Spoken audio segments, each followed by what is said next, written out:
whenever you may be watching, we are gonna be discussing Olivia Rodrigo's album that came out recently, Sour.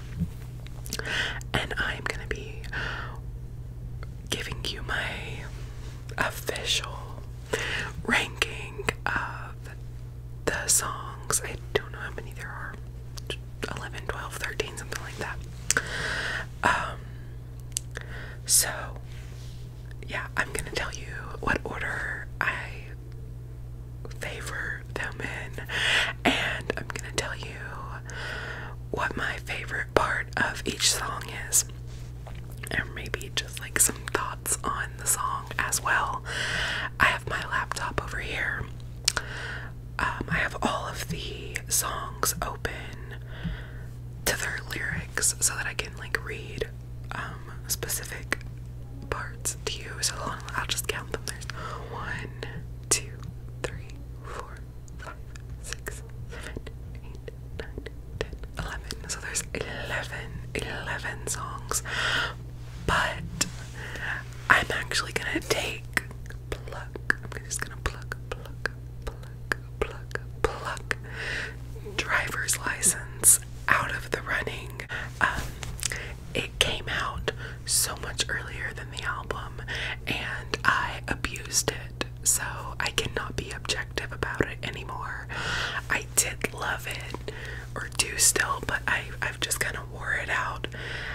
I'm not exactly sure where I would put it, but I would definitely say if I could be objective, it would be in the top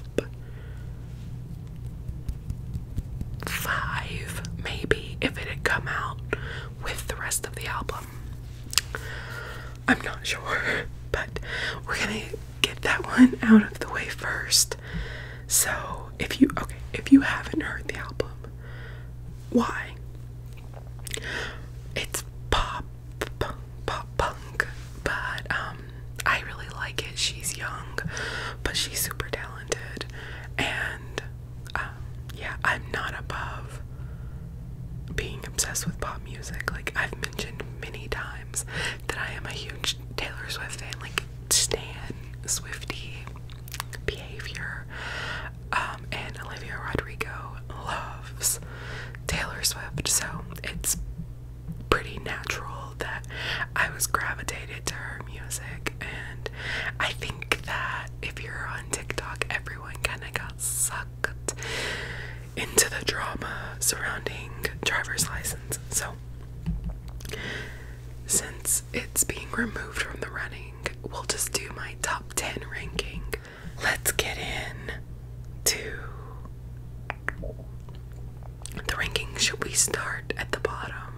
Let's start at the bottom. Okay, so maybe a controversial take, and I do want to say that there's no song on the album that I just don't like. Yeah, I like them all, like, or love them all, honestly. Like, so even last place is not a bad place to be. It's a short album, so it's really hard to rank. I mean, top 10, like, ugh. So top 10 is, it's only 10. Okay, so for last place though, I have Deja Vu, which I think is a hot take. I don't know. I've seen a lot of people put Jealousy at the bottom of their ranking, and I'm just like, if you don't understand what she's talking about in Jealousy, then we would probably not be good friends, because you are not insecure. Okay, but Deja Vu is a really catchy song, but I don't know, I think lyrically it's one of the weaker ones. I have highlighted though, my favorite line from the song is when she's like, do you call her, almost say my name, because let's be honest, we kind of do sound the same. Another actress, I hate to think that I was just your type. So I love that part. I think a lot of girls can relate to like feeling like that their ex's new partner is just like either an upgraded or a knockoff, depending on your outlook of yourself. So I really like that part, to think that, because you think you're special, but then when they pick someone else that you like see a lot of yourself in, then it's like, oh, so maybe it really wasn't about me at all, and that's hurtful. So I really like that line. So that's number 10. 10 is Deja Vu. In ninth place,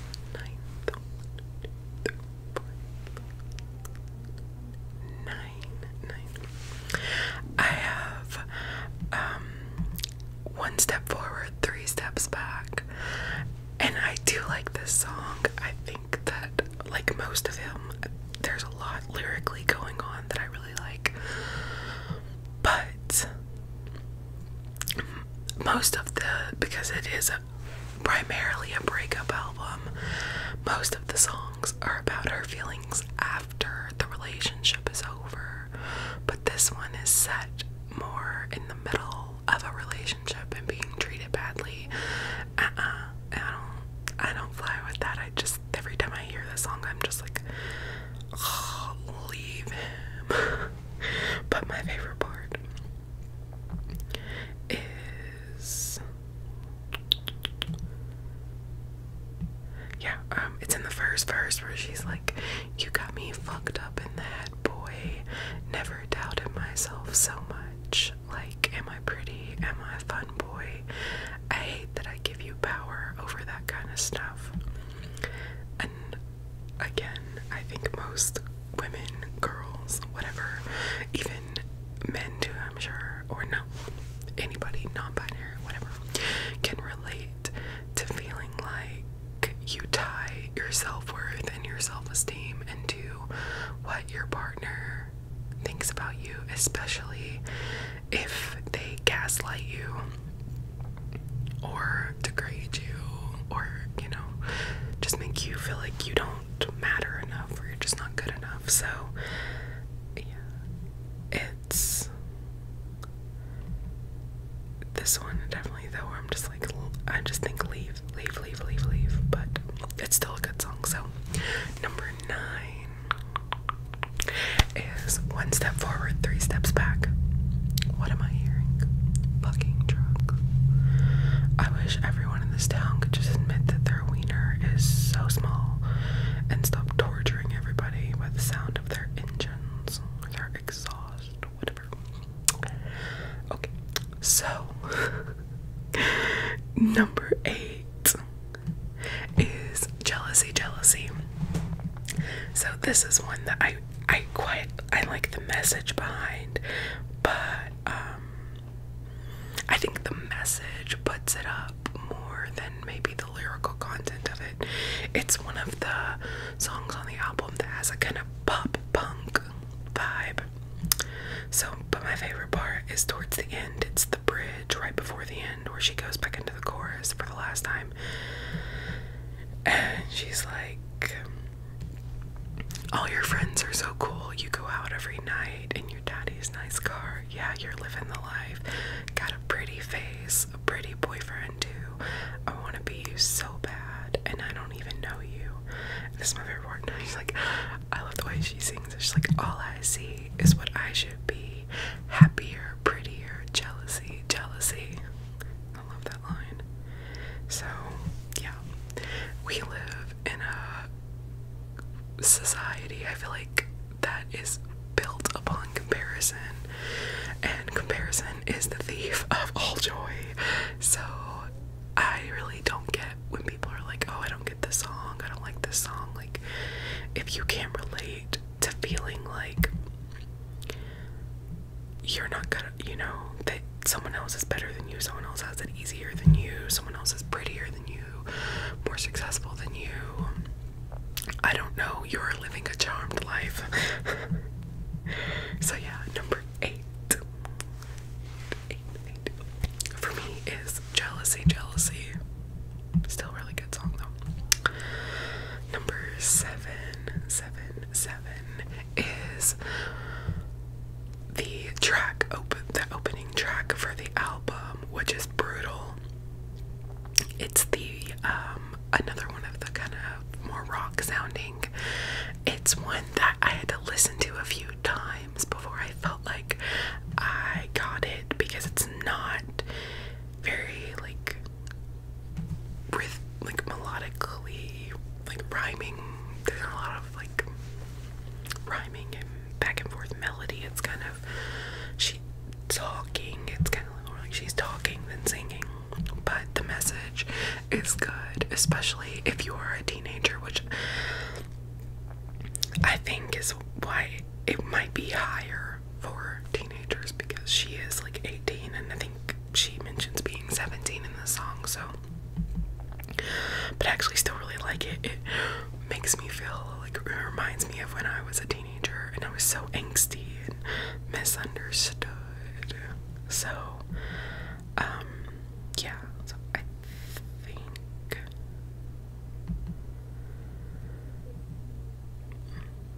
yeah, my favorite part is probably in the first verse where she says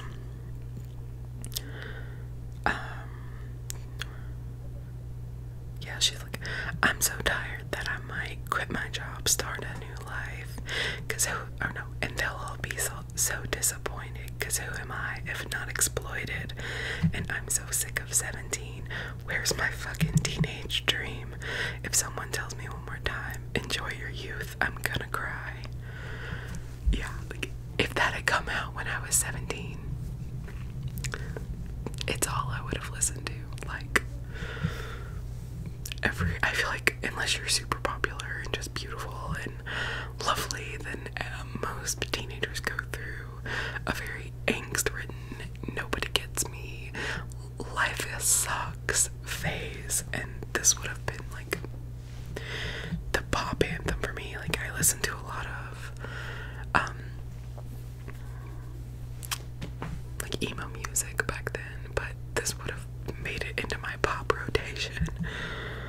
So yeah, number 7 is Brutal. Now we're getting into the, like I said, I love all the songs, but these 1, 2, 3, 4, these 6 are like so good. I really struggled with how to place these, and I will say that if I had done this at another time, maybe even a week ago, it would have been different. As I listened to the album over and over again, like, my favorites keep changing.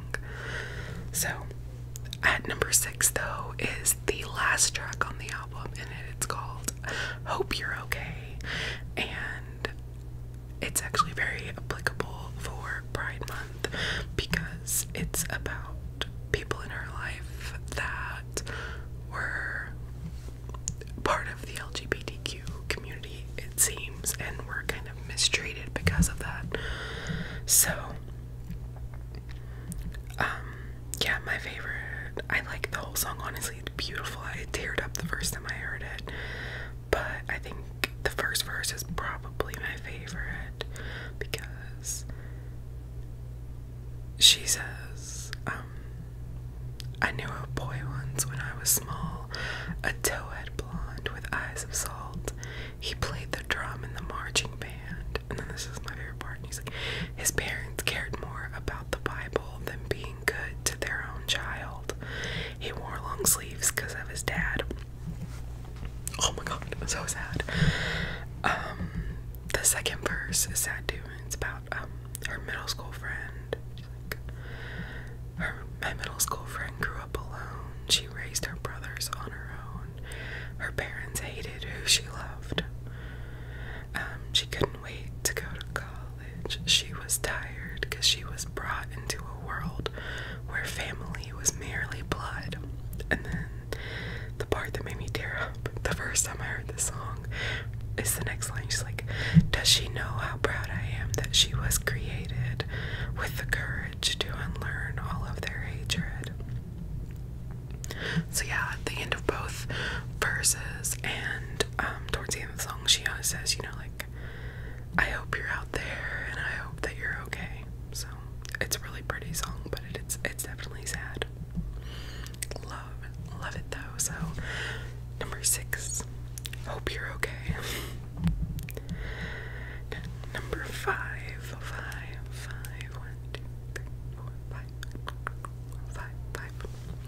is Enough for You. So this one is pretty sad. It is about a relationship that the girl, again, is like adapting her personality and her interest to the boy to try to be more appealing to him, to make him like her more, and she just feels like it's never enough. And so yeah, sad but good. And my favorite line out of this one is in the 3rd verse. She says, I'm just not as interesting as the girls you had before, but God, you couldn't have cared less about someone who loved you more. And then she's like, I'd say you broke my heart, but you broke much more than that. Now I don't want your sympathy, I just want myself back. Oh, love.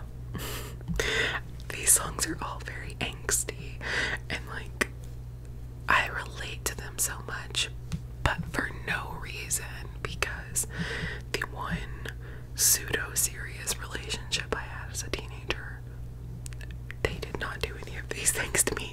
I broke it off.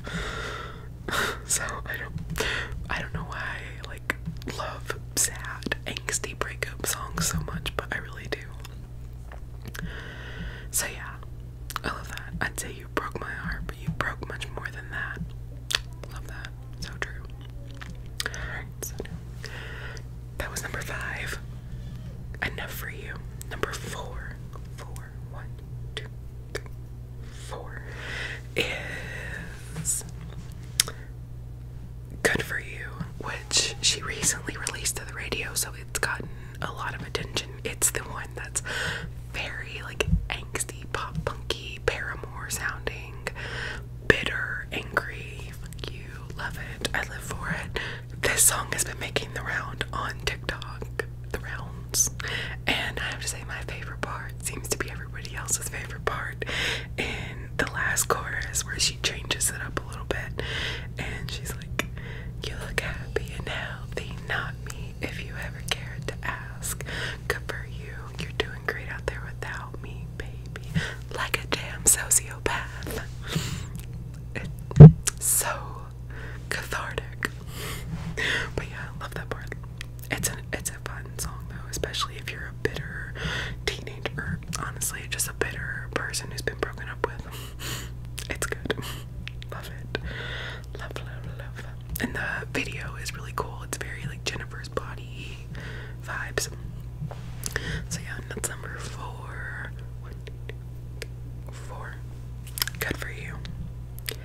So now we're getting into the top 3. And this I really have gone back and forth on. And I will say that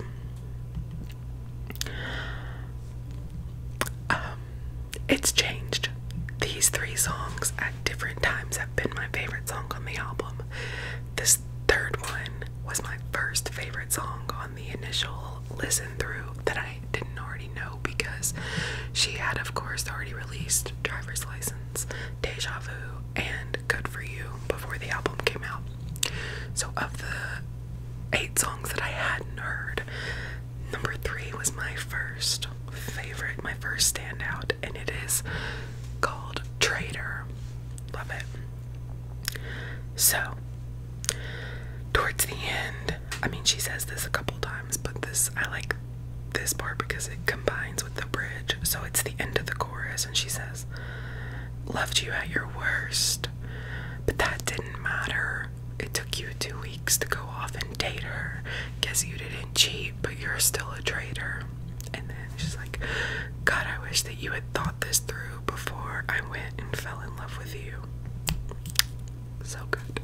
And the next line, she starts kind of like elevating. She's like, when she's sleeping in the bed we made, don't you dare forget about the way. She's like, you betrayed me. So good. if I ever get screwed over, Day Day and this album are gonna get me through it. But yeah, I love that part where she, God, I wish that you had thought this through before I went and fell in love with you. Love that. Okay, so number 3. 3 was Traitor. Okay, so now I'm gonna, once I tell you 2, you'll know 1, unless you don't know anything about the album. So number 2 is Happier. Happier, Happier. And it's not a happy song, sad song, but so beautiful. And my favorite part of this song is in the second verse, and he says, and do you tell her she's the most beautiful girl you've ever seen? Any eternal love bullshit you know you'll never mean. Remember when I believed you meant it when you said it first to me? She's like, and now I'm picking her apart. Like cutting her down will make you miss my wretched heart. That's good shit. But the whole song is, you know, about wishing happiness for somebody, but not more happiness than when you were together, and how it is so easy to fall into the trap of judging the new person for the ex-partner's mistakes. So it's a really heartbreaking but beautiful song. But yeah, love that one. So that's number 2. 1, 2, 1, 2, 1, 2. Happier. So that makes drumroll, silent drumroll. Number 1 for me right now, anyway, because Happier was my second favorite song as I kept listening, and now most recently this has moved to my favorite song, and that is Favorite Crime. And lyrically, I think this is one of the more what's the word, like metaphorical or like imagery based, like, I don't know if metaphorical is like the word I'm looking for. I don't know, I have a brain for it. But my favorite part is the opening verse. Should I sing it? Know that I loved you so bad, I let you treat me like that. I was your willing accomplice, honey. And I watched as you fled the scene, doe-eyed as you buried me. One heart broke, 4 hands bloody. Come on, like just the image that paints is so heartbreaking.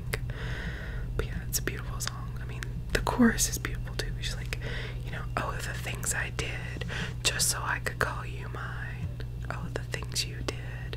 I hope I was your favorite crime. So good. Honestly, the whole song is amazing. I even like the the bridge at the end. It's like, it's bittersweet to think about the damage that we do, because I was going down, but I was doing it with you. Yeah, everything we broke and all the trouble that we made, but I say that I hate you with a smile on my face. And then she starts elevating, like the last chorus where she's like, oh, the things I did. Like, she's stunning. Oh, my computer made a noise, I'm sorry. But yeah, like, just, you should honestly listen to the whole album if you are intrigued or like pop music. You're not above it. But this song in particular is so beautiful and seems beyond her years, I think, of songwriting. Kind of, it really reminds me of the vibes that Taylor created in Folklore and Evermore, like that very whimsical, folky, just, but beautiful nonetheless. So that is my number 1 for now. Favorite Crime. That I love that song. I love the whole album, honestly.